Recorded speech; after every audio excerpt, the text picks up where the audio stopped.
Welcome to Pimpy's Investment Chat, where we keep investment talk simple. And here's your host, Pimpy. What is going on out there, peeps? Oh, you know the doo-doo's about to hit the fan when you see a Ninja Turtle driving a motorcycle.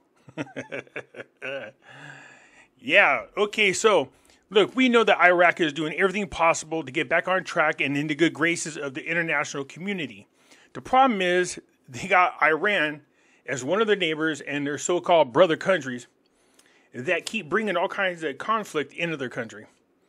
We know already that Turkey, as well as the United States, as well as Iran, have done bombings inside Iraq. All this is against their sovereignty, okay? These are acts of war. But there's not a whole lot that Iraq can do about it. They need to build up an army that could protect them whenever something like this happens. There needs to be retribution for all the crap that's going on there. The last thing you want to see happen is Iraq all of a sudden become unstable. So let's get into this and see what the heck is going on over there in Iraq, shall we? Before we get started, do me a favor, hit the thumbs up button. If you're not a subscriber, please do so, because when you do, it helps out the channel, and I certainly do appreciate it. If you're thinking about buying gold and silver, head on over to our friends at Miles Franklin. The link will be down below in the description. When you make your purchase, make sure you use promo code Pimpy, P-I-M-P-Y, and they'll take care of you. If you have any additional questions, you can reach us over here at this phone number or over here at this particular email. For all orders over $10,000, reach out by email and we'll make sure that you get a great deal. So come on over to Miles Franklin and add to your precious metal inventory. All right, here we go. Here's something about this that interests me. These little proxy wars, they know better. There's nothing they could do to really beat the United States.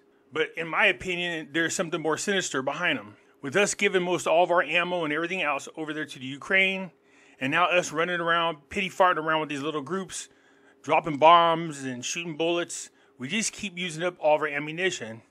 The idiot that's in the White House now has already used up all of our oil reserves, and we're allowing military-age men to come across our border, and now we've caught them at a camp in Panama. We're talking about the Chinese nationalists coming across our border, taking military orders. In addition to that, we found out that illegal immigrants that are coming across the border are now joining our military. And why would you want illegal aliens to join our military?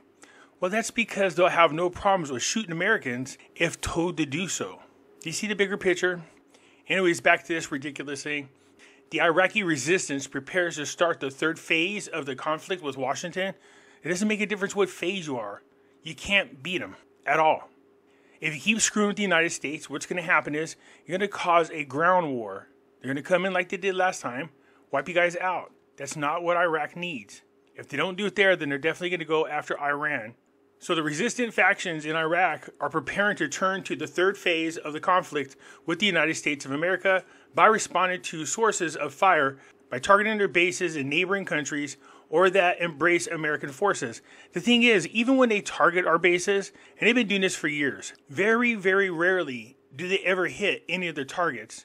The missiles or bombs usually land just outside of their target. It's not very often that they actually kill soldiers, so they're not very good at what they do. But it does keep the focus on the small groups and keep everybody distracted from the bigger picture. As for us, what we don't want is this to continue taking place inside of Iraq. Now, I know al-Sudani's coming out and giving a good speech about how he doesn't want this to happen, and he seems to be getting Iraq back on track. But again, you guys got to keep in mind that he is an Iranian-backed puppet that's in office. He could be saying one thing to the press, but planning something else behind everybody's backs. I'm not saying that's what's happening, but you should at least keep that in mind, that that's always a possibility. The fact that the news is covering each phase that they go through and can take pictures of these pro-Iranian troops, that right there alone should tell you that this thing ain't that secure. Anytime America wanted to, they could just come in and wipe them out. It comes after the United States at 11 o'clock on Friday evening began the first round of U.S. retaliations for the killing of 3 soldiers in the Jordan attack. Now here's the crazy thing. They still have not been able to identify the drone that killed our 3 soldiers. Makes you wonder, doesn't it? U.S. fighter jets began launching strikes in areas of Iraq and Syria and lasted for more than 2 hours at the time when Joe Biden warned that these strikes would continue.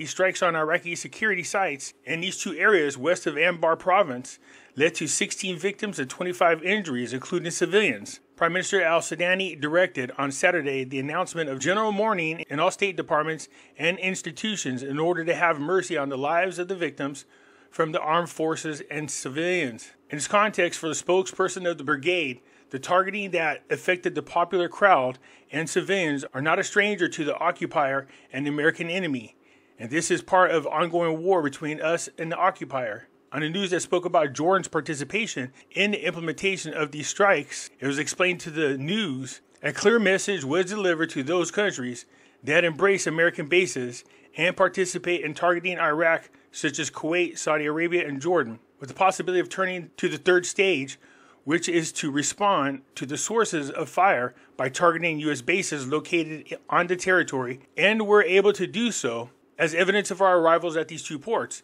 Now, pay attention here. Kuwait, Saudi Arabia, Jordan. Isn't Iraq trying to get out of sanctions? Didn't they already get in trouble for screwing with Kuwait? And now they're talking about screwing with Kuwait, Saudi Arabia, and Jordan. This is why it really sucks for the Iraqi people.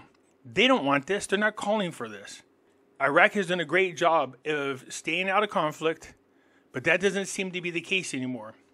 Iran and Iraq warn U.S. airstrikes risk stoking instability. If Iraq fails to be a stable country again, I don't know what it's going to take to get outside investors to come into that country anymore. Now, yeah, the government is speaking out and claiming that these people who are reining back Iraqis going out there to war, that they need to behave themselves.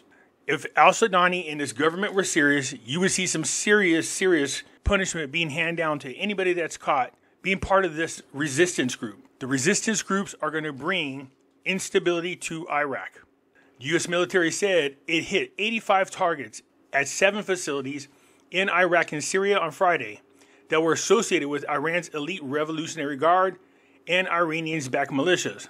It was the first of what Biden said would be a series of retaliatory strikes for the drone attack on a base on the Jordan-Syrian border that killed 3 U.S. servicemen last month. The Iraqi government said on Saturday that 16 people, including civilians, were killed in the U.S. attacks, warning that they would put security in Iraq and the region on the brink of the abyss. Iran's foreign minister condemned the strikes as a violation of international law and said the U.S. was engaging in another adventurous and strategic error. The Syrian military said that many civilians and military martyrs were killed, but did not provide further details. The U.S. attack underscored the delicate balance Biden is trying to manage. Washington is under pressure to respond to Iranian-aligned militant attacks against American forces, while also trying to avoid being drawn deeper into a widening regional war. Let's skip down here just a little bit. Biden has said repeatedly that he wanted to avoid a wider war, but has signaled on Friday that Washington would continue to hit back if Iranian-aligned militants attacked American targets. You can see right here, there are about 2,500 U.S. troops in Iraq and some 900 in Syria, where they are deployed to prevent the resurgence of ISIS, the jihadist group. So let's cross our fingers and hope that calmer heads prevail, because this is starting to get ugly. We don't want Iraq to be destabilized over there. Iraq has got to take a stance and stop allowing Iran to use them as a conflict area. It's not a good thing for the Iraqi people. Anyways, you guys let me know what you think. Man, they're avoiding the conflict for the most part, but now they're talking about a whole nother phase 3, and they're going to go after Saudi Arabia, Kuwait, and Jordan. I don't know. What do you guys think once that happens? What does that do for Iraq? I look forward to hearing from you. That's it for now. I am out.